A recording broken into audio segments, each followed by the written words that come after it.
Hi Juliette, it's Daddy again, following up on the last video.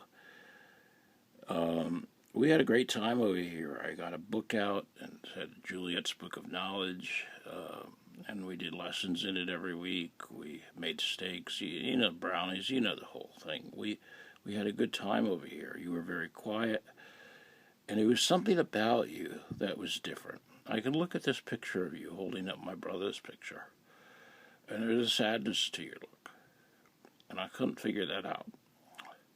Now, you're a young teenager now. You're no longer a little girl, and your mother would explain to me time and time again that this was just being 13 or this was just being 14, and I kind of bought it, you know.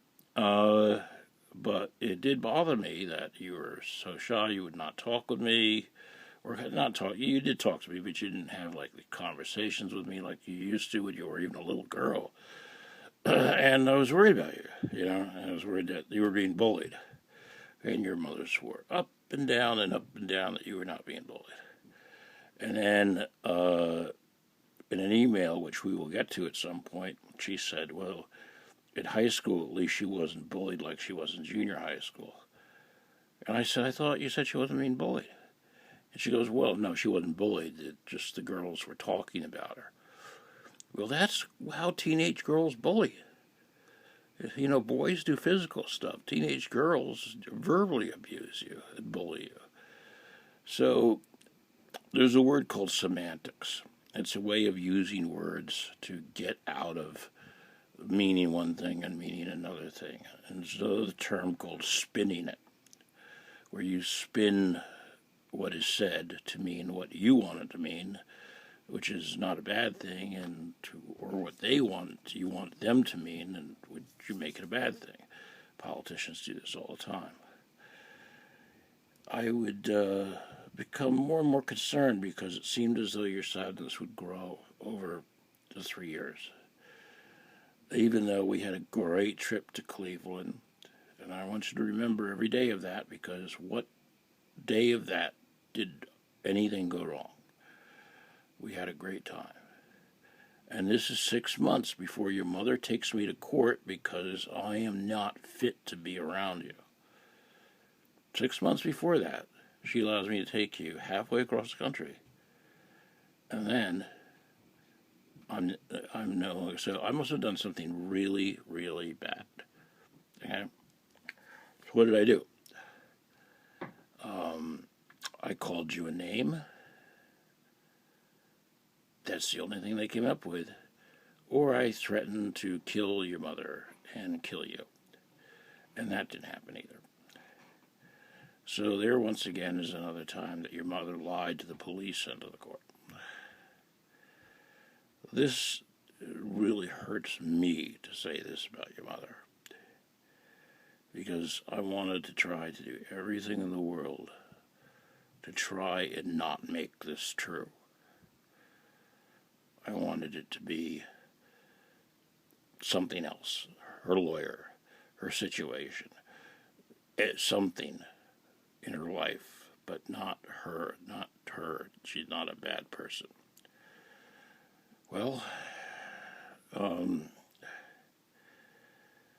I wrapped my head around it all, and I think the last time I saw you was on a Friday in January. It was going to snow the next day, which was one reason why I wanted you to go home early that night. And then I was trying to teach you some manners about something, and I said, "Come on, Juliette, you know, you're smart. You're not an idiot. You're not you're not dumb." And you internalize that as me criticizing you, calling you an idiot. All right, it's kind of like the Domino's Pizza story, which I heard later, and the driving story, where you were afraid that I was going to force you to learn how to drive. Not only does it not make any sense, but is that a reason for me never to see you again? And your mother was finally coming around to the fact that, yeah, maybe you did have some kind of anxiety problem, but I must have been the one that caused it. Now, how she came up with this notion, I don't know, except for the fact that she didn't want the idea that you had a problem of any kind.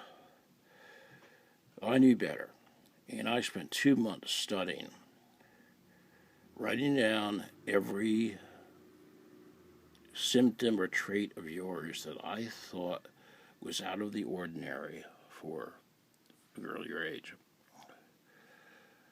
And this is what psychiatrists do. This is what psychologists do to try to figure out a symptom. And there's a book of symptoms called the DSM-5. And when I wrote down all these things, I looked at this, I looked at this, I looked at this, I looked at this. And I got like a 20 out of 20 hit on something called social anxiety disorder, which is the second most common thing that happens to young teenage girls. And it can be cured easily, and sometimes it just goes away by itself. I even bought this book called Overcoming Social Anxiety Disorder and Shyness. And I read it while you guys were in Florida that Christmas. And I hurried up to read it so that your mother would read it and give it to you to read. Neither did your mother read it, nor did she give it to you to read. And what can I do? But I kept on saying, just get her tested. Take her to a psychiatrist and get her tested. And so there's going to see a lot of emails like that, where I'm begging her to get you just to get tested, because I'm not an expert. I might be wrong. But I would sit down with you and ask you, did somebody hurt you? Did somebody touch you? Did somebody threaten you?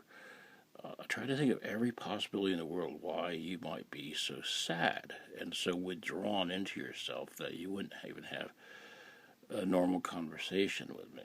I was so worried about you that the incident of your going home that night seemed to be the spark that lit your mother taking me to court.